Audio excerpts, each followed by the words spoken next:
All right, ladies and gentlemen, our second speaker for today is Mr. S.K. Koh, PMP and CSM. Ladies and gentlemen, Mr. S.K. started his career in 1990 as a software developer for Oracle in Europe. Progressively, he moved on to the USA as a technical support and finally emerging as a consulting manager over for Asia Pacific region. In 1996 to 2008, SK was part of a team that delivered 5.5 complex airport systems. And from 2005, he and his partner started to train PMPs in Malaysia. And to date, he has trained 720 PMPs. That is 1/3 of the project management professionals in the market. Ladies and gentlemen, it's a great pleasure to now introduce to you our speaker on why PMP, Mr. S.K. Koh. Thank you very much, Johnson. I'm very, very nervous because if I don't share this story to you, I don't think I can continue for my next 29 minutes. Whenever the organizer asks me to speak with this so-called portable mic, it recalls me my experience when I was delivered a training in Taiwan about 15 years ago. A straight through of 3 hours training under the cold aircon conditions. During the break, I have to rush to the restroom, but without switching it off. So the entire auditorium just full with fountains. So it is your job, sir. When I just about to leave this room, it is your job to make sure I switch it off. If not, I will mention your name in my next presentations. Ladies and gentlemen, when EK asked me, SK, we want you to speak about PMP, I asked him, what do you want me to speak about? He said, anything. To my friend Vernon from China, how many of you speak Mandarin here? In China, they call it PM, PMP. 中国 PM 拼命拍马屁. Meaning to say, for those who don't understand Mandarin, the project manager in China, their first job is to know how to polish their boss' shoes, in a nutshell. If you don't know how to do that, then you probably never get a promotion. So today, I choose one interesting topic. When project manager meet product managers, the lesson learned. I'm wearing 2 hats. One was the project managers, and I'm wearing another hat on the other side, where I was attempting to practice Scrum to do my startup, a new company I founded last year. EK asked me, you can say anything about PMP, breaking news. I don't know about Scrum, Vernon. Somehow, PMP is more valuable, I think, than Scrum until somebody faked the PMP certifications. 2 weeks ago, someone came to me, SK, is that a way to distinguish advanced and entry-level PMP? Is that a way? And so on and so forth. And the investigation started until 3 days ago, bam, a police case was filed. There was one person in Cyberjaya used the PMP code 5892. There's a missing 2 digits, which I cannot tell you because you may be one of them. And use this PMP cert for the last 5 years and survive in town. Happen to be this particular version of the PMP is available when you Google it. So I think by now, how many of you are not PMP yet? There is a reason for you to take up PMP because that is a valuable certification. If it's not valuable, why should people fake? Yeah? Correct or not? If you want to create a handphone, you will create a handphone look like iPhone, right?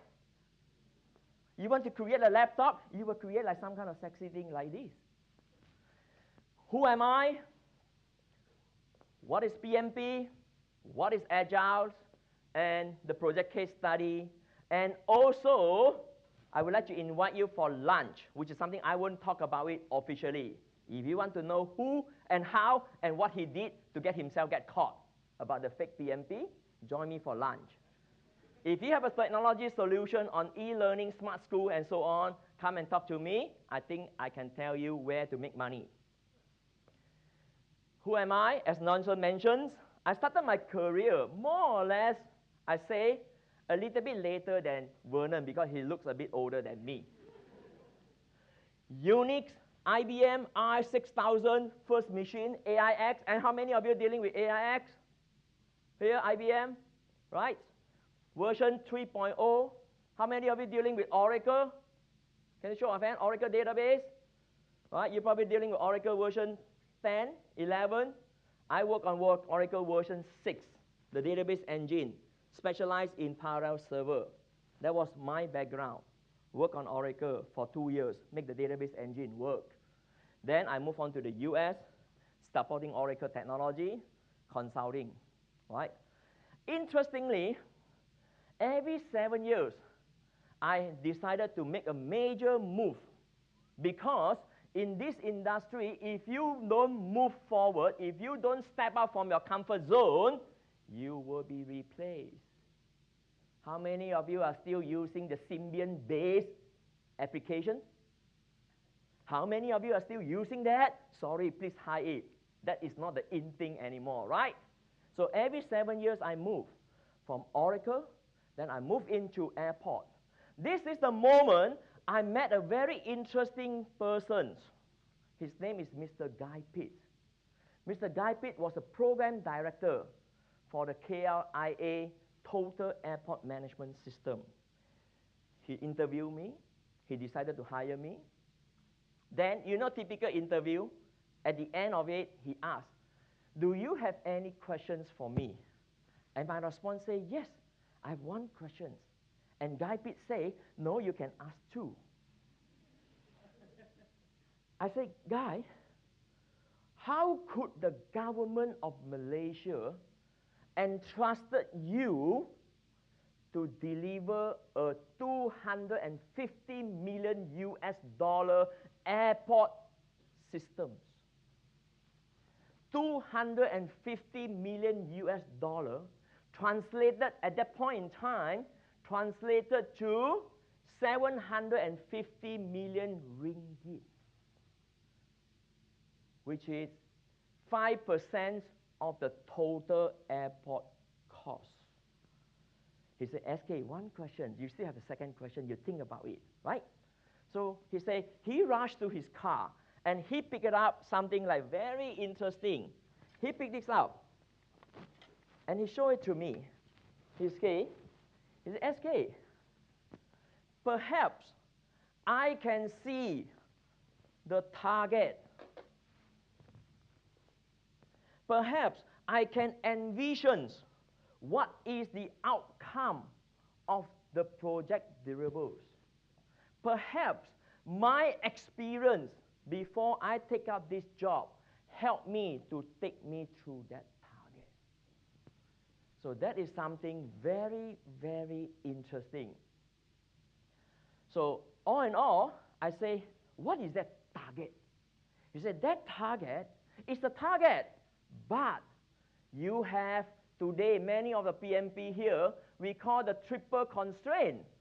You have to scope to manage, you have the time to manage, and you have a cost to manage. That was 1996. 15 years later, that triangle add in two more elements. Scope, time, cost, plus what two other elements? Quality and expectation, which make that target much more difficult to achieve. And I say, is that all? We pay close to R1 million a year to get all these experts, project management expert here, just to tell me that? He said, SK, actually it's more than that. During this journey, between now until you hit the ultimate target, scope will change, time will change, priority will change, money will change, people will change, even politics. That's why KLIA2 never make it open after two different prime ministers. Am I on air? Am I in recording? My goodness. I'm so glad I involved in 5.5 EK mentioned, but none of them associated with KLIA2. But after KLIA 2 is open, I can tell you what went wrong. Okay? So then I asked, he started to talk to me here and then about that. My goodness, I say, can you summarize what you just told me? What I call it wisdom. 2 words. Project management. That project management was not the project management I learned when the time I was with Oracle. In Oracle, I work on project. In Oracle, I do installation. In Oracle, I do testing, right? I do versioning control. I do configuration management and all those things. My goodness. The version of the project management I learned my first 7 years in my career when the time I was with Oracle was not project management. It was product development and management. We refer to the product we want to create. We use the SDLC, the System Development Life Cycle. But when you're coming from project management perspective, you call that System Development Life Cycle is the end product you want to deliver. Between here to the journey, you call it project life cycle. There's so much difference between project life cycle and the system development life cycle. Right? I think if you cannot remember anything today, I hope you can take it back. Your version of project management may be actually product management. Your version of product development and management can be a combination of both, or you are confused, like me many years ago. Then I asked him, okay, is that all? Hey, SK, you still have one more question to ask. Oh, yeah. Is it a good place to be in? Is it high pay? How many of you, when you want to go into the new area, you ask about money? Oh, okay, Malaysians are very realistic person. You don't care about money. You love your job. Yeah? You care about the money. And I asked him, is it a good future to be there? And his response was, definitely, because this is a job people pay you because of the mistake you make. Because you make mistakes so that you can avoid the same mistake. This is a job, the experience, deliver experience. You get your PMP, you go through your training program, you only meet one side of the triangle, which is you are knowledgeable. What is the other 2 sides? He asked me.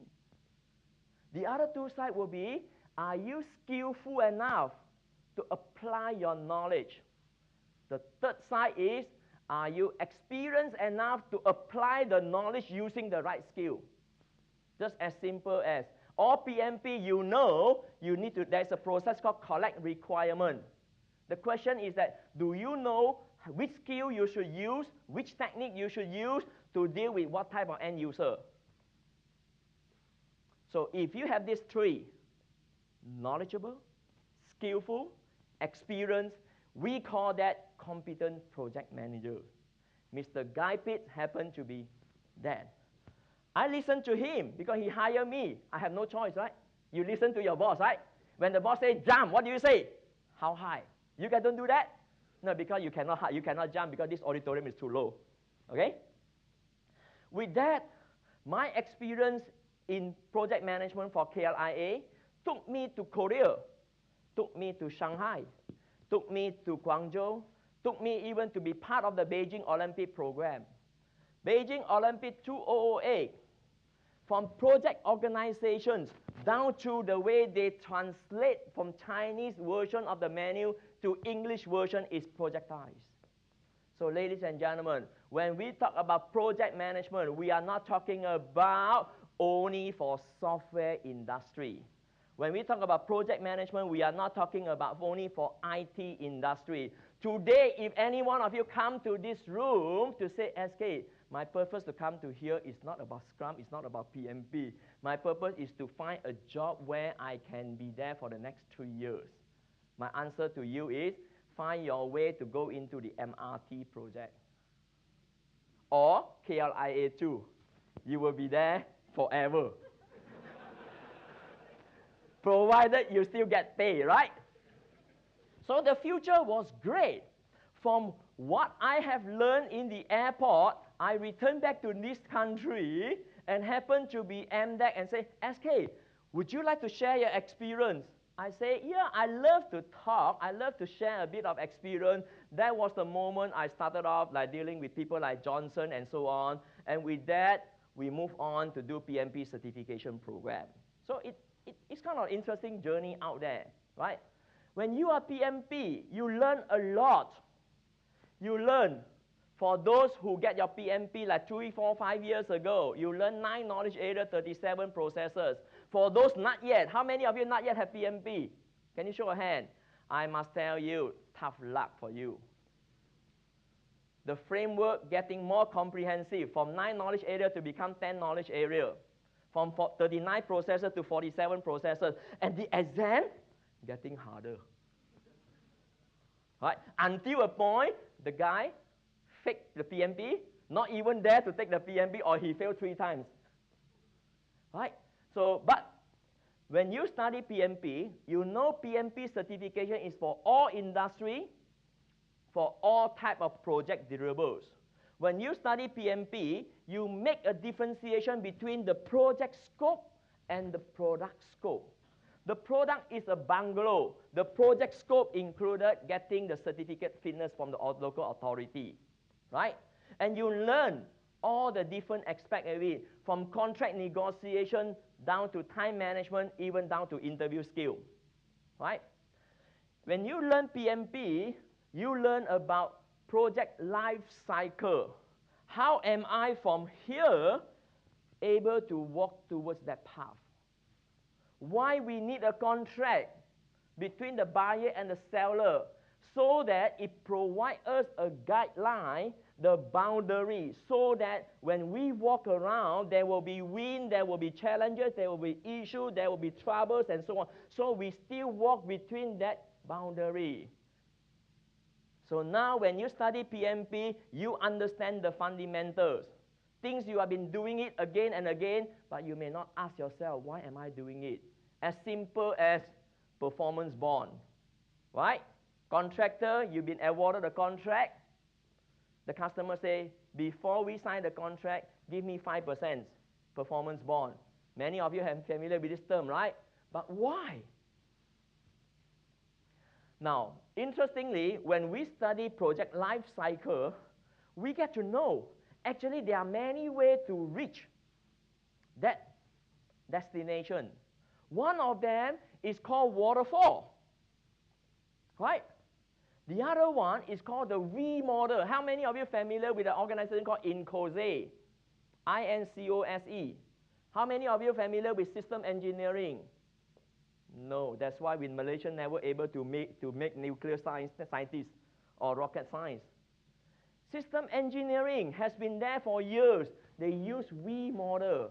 When your target is not clear, or you don't know whether you go this side or you go that side, what model do you use? You use spiral model. When you don't know where are you shooting, what do? You build a little, you test a little. Is this something new, Vernon, what you're saying? No. Interestingly, when EK asked me to speak, and I say, who else will be speaking? He said, Vernon will be speaking.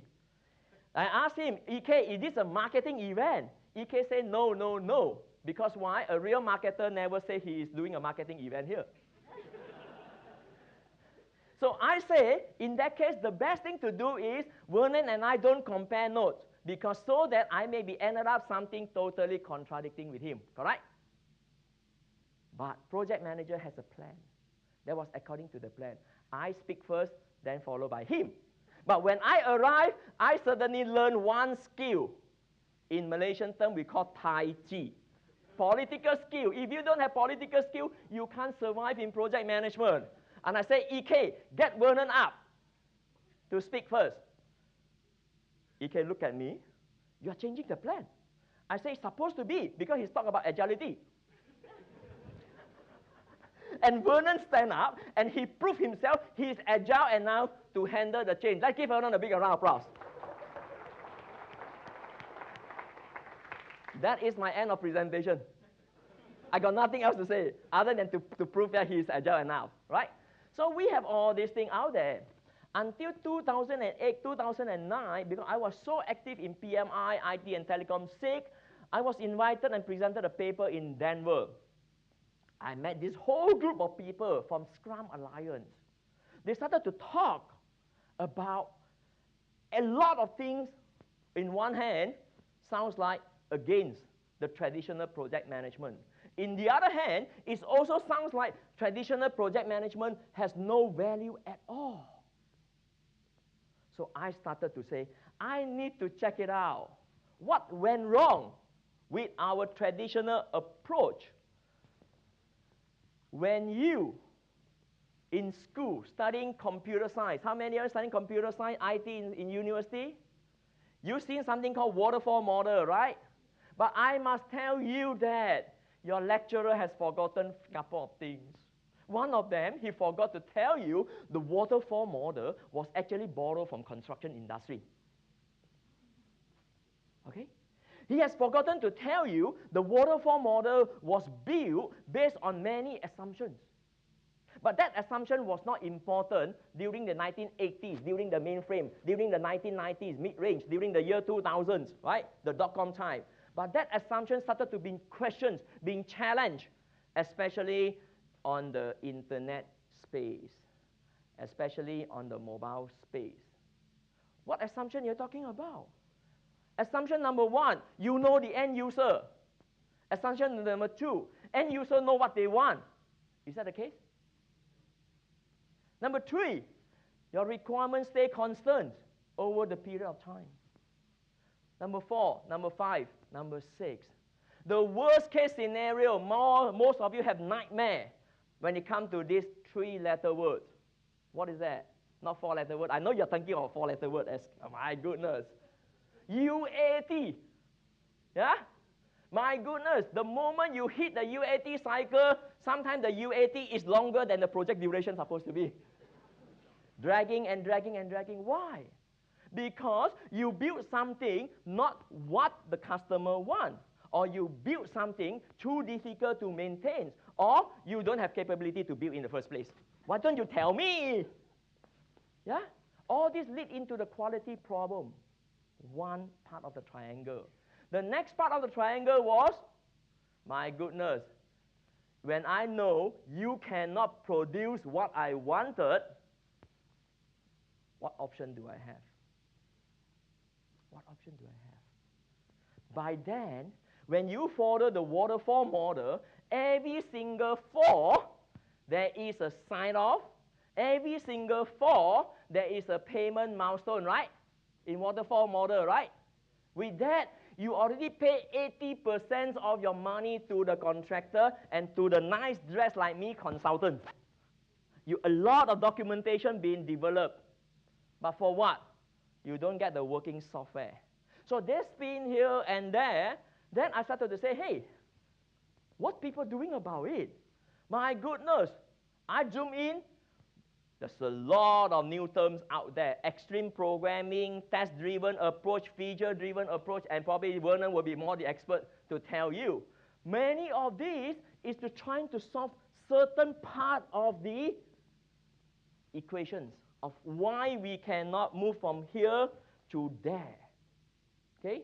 Especially on the internet space, last time we have 24 months to prove that we can reach that destination. Today, ladies and gentlemen, your CEO sometimes don't even have 6 months to prove he is capable before he's gone, right? You know who am I talking about? There's some few telco big bosses out there. Over the last few years, 3 CEO change. What do you expect your project can last 24 months? Good luck for you. Good, right? So there are many of them. Until I say, which one is the leading in the game? Obviously, in this case, Scrum was leading. But then the industry started to form a term, surrounded all this together, call it Agile Project Management approach. So when they talk about the term traditional, they actually refer to the waterfall model. They do not mean that traditional means project management is not good. They just trying to move it to a point that the life cycle, okay, is has many so-called holes out there which may not be applicable. So today, ladies and gentlemen, when you are done with this presentation, send a message to your lecturer. Mr. Lecturer, when you teach me waterfall, how come you never mention to me waterfall have so many assumptions out there? Right? Maybank to you, 2005, the project manager came to my class, Patricia Moore. I said, what is your biggest challenge? You know Maybank to you, right? Her response was simple. We don't even know who are the customers. Second thing is, you have option to choose the product you are producing. Today, the situation make it worse. If your product is not good enough, like WhatsApp can sell 19 billion, just another delete, right? Your product will be out from the device. So the world has changed for us to consider some of these. Now, in case, how much time do I have? 5 more minutes. My goodness, I'm not even half.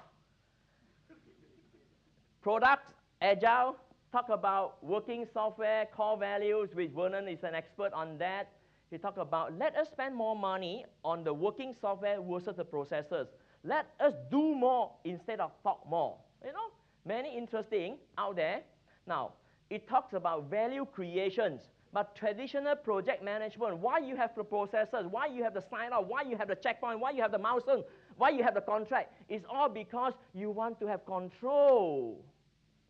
Your CFO, Chief Financial Officer, your head of legal department want to have control. But then the Agile guy say, actually, we don't say control is not important. We don't say management is not important, but we just tell you value is important. So I have a big question mark there. Okay, I'm confused. Okay, so it talks about other things, many other there. So they talk about focus, working software. It talks about welcome changing requirements and so on. Good thing, excellent. 3 roles: product owner, project team members, and Scrum Master. Few individuals in this room send questions to us. And few of them say, can you compare which one I should take? Can have a higher pay, PMP or Scrum Master? Can you compare the role of PMP between the Scrum environment and so on and so forth? Ladies and gentlemen, for those who wrote me that question, I will stand here and defend my statement.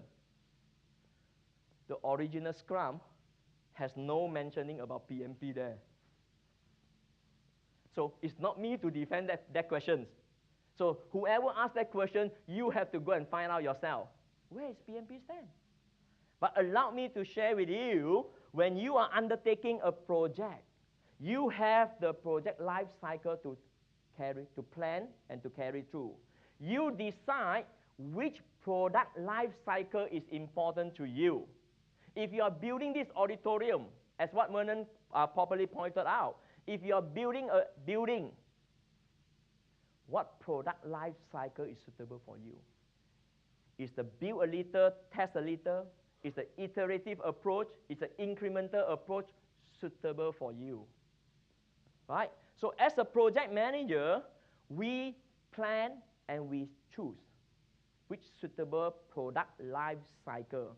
When we don't know how to choose, we hope someone able to help us to choose.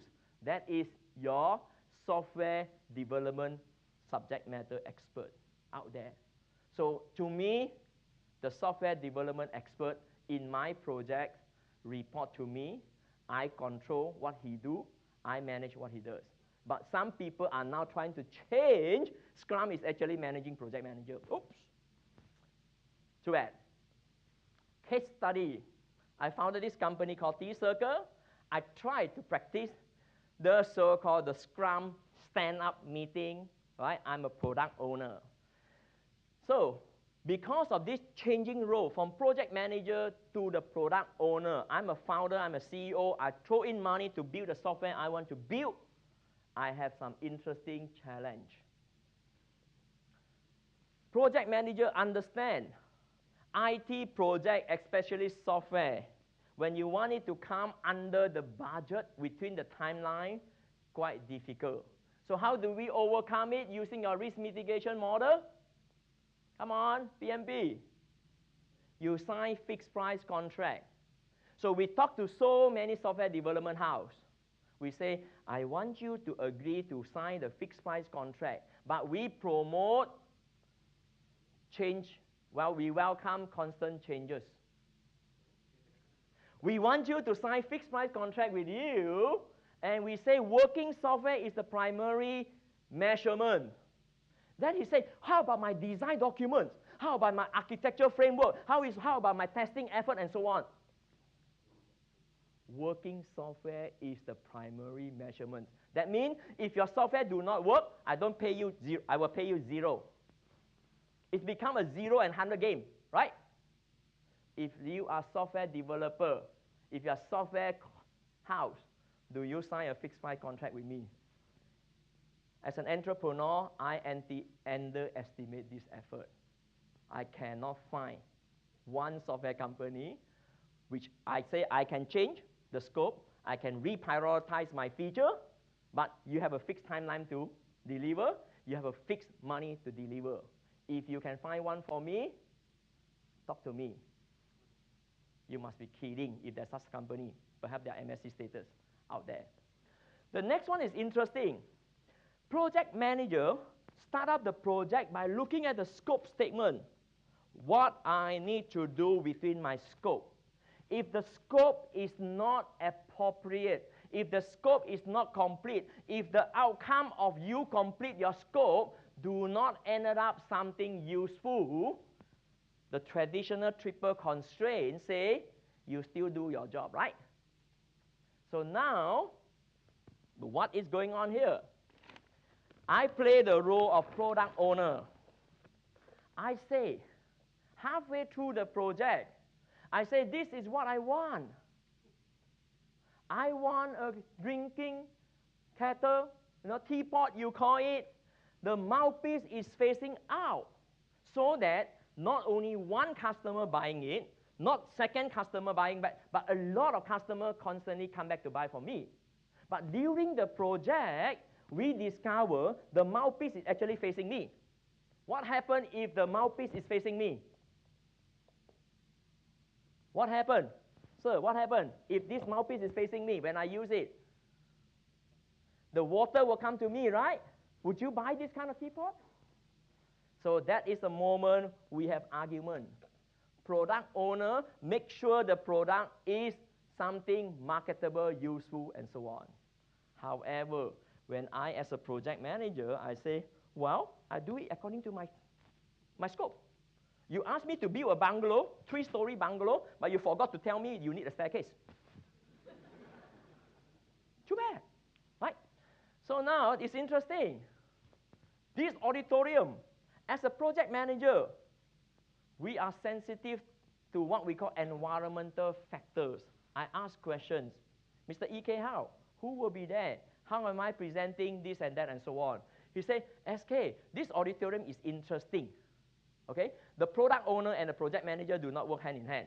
But somehow, they managed to get it signed off. If I ask you, what's wrong with this auditorium? Right? If I ask you, who is liable? Can the people at the back there see me? Can the people on that side see my slide? Tough luck. Right? I've been told if I stand here, I cannot even see my own slide. Okay. So, but the product owner say, this is the perfect product. The project owner say, this is the scope you asked me to do. The slope is not appropriate. The roof is too low, and so on. Then who suffer? Who suffer? The end user. Who suffer? The customer, the paymaster. That is why when you want to do, why you need to do PMP certification, because you understand when you want to start the project, when you are involved in the project, you start from customer perspective. You make decisions for the best of the customer, not because you are consultant, not because you are Huawei, you are Cisco vendor, and you make decisions to protect your own interests. So otherwise, you may be ended up building a wrong product out there. Okay? I have many other lessons following the plan versus responding to changes, right? When you're an entrepreneur, you do a version, you send it out to the beta tester come back to you, they give you feedback. That is what agility is all about. Good, right? Then the product backlog, right? Scrum, some of you practicing Scrum. But in my particular case, the product backlog is keep coming in. Keep coming in.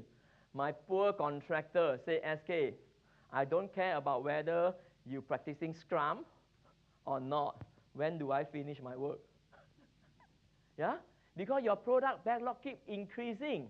And you welcome changes to the contractor on fixed price contract, tough luck. But then the question is like, do I sign a time and material contract with my contractor? Do I sign a time and material contract with my contractor? Then how do I measure his progress? That's another important question to answer also, right? Ladies and gentlemen, you are lucky. You are lucky in the sense in 2013, PMI released PMBOK version 5. Okay? In this particular chapter 2.4.22, the conventional waterfall approach, and in the generic term we call predictive life cycle, when you are approaching a project where you can see the future, where you can predict the outcome, where you know the scope, where you know the time, and so on, you can use the predictive life cycle. But PMI introduced 2 more life cycles for you. One is called iterative and incremental life cycle. Iterative, incremental, it boils down to where we started off 15, 20 years ago in system engineering when we tried to build submarine, when we try to build airport, when we try to build aircraft. We don't know what we are building. So better off, we build a little, we test a little, we collect the feedback, and we move forward. It is just the reverse of peeling an onion. You know an onion? Right? When you peel an onion, it's getting smaller and smaller and smaller. When you see the core, you know exactly what you want. But the process is reversing. You add one layer, and is that what I want? You add another layer, you add another layer. We call build a little and test a little. PMI promote that. Adaptive life cycle, especially if you're in medical, especially you're in pharmaceutical type of project, especially you are in innovation type of a project, your project outcome, you need to adapt to based on the customer feedback. Your project outcome need to change for the second iteration because of the regulation framework and so on and so forth. PMI actually embraced now for this, right? So this is just some of this, you know, you can see it. Now, today I'm standing in front of you. I am moving to the new role from the project managers to the product managers, which we have a product, and now I'm wearing the hat of entrepreneur. What is the difference between an tech entrepreneur and project manager and product managers? We are quite consistent, okay? We take risks. We say no to our comfort zone. We believe we can do better from the way we used to do things. So I'm putting together a new aspect for some of you to consider. Technology advancements has been helping us in A for aviation for airline, B for banking, F for finance, T for telecommunications. If you are the age group of 30 years old, comparing to me, I'm 48, you want to still make big money out from this technology sector, allow me to point to you one area, technology for human capital development. The country, the industry has still remained on one area, online recruitment only. But there are still more, okay, to be achieved. With that, mark your calendar, 31st of March, there's this so-called Talent Development Summit, which I believe some of you will be interested. Why I say so? Number one, are you aware of there will be easily 100 new projects will be launched between now until end of the year just to overcome a 3-letter word, GST. You know the GST? the point of sale systems, the billing systems, the invoicing system, the online payment gateway, and so on and so forth, all have to change. Today, if you are looking for a job can last you for 24 months, I have a chance to do that many years ago. Some of the people who are age of 40, 45, Vernon, you probably have done that. The GST situation is same as Y2K situation. You are in the project, your boss will not release you until the problem is proven no problem. What does that mean? That means during this period of time, you can ask for a salary raise. No. Some of us make money out during the Y2K period of time, right? Because it's an ultimate deadline, GST. IT people bring in a concept, BYOD. You guys heard about BYOD? Bring your own device to work. Is that an IT call to make it happen? Is that an HR decision? I'm bringing a lawyer to tell the industry, to make BYOD work, you need to get a lawyer to talk to you. What kind of work employment policy, workforce agreement must be in place? If not, can you imagine a laptop today, morning, used for company, afternoon, used for your personal, evening, used by your son for social media engagement? What happened to the trade secrets? What happened to the copyright issues? Plus many others. Any one of you involved in games, software? Yes? Game technique, gamification technique is gaining momentum. So today, we are now talking about how do we use game technique into engaging our workforce. How do we get our employee to self-learn some new topics? How do we get our employee to go for certification and so on and so forth? The more they do, the better reward they can be. So later on during the lunch, if you want to talk to me more, by all means. Okay, I think that's about it. I have. Any other questions? Do I take question now? No, right?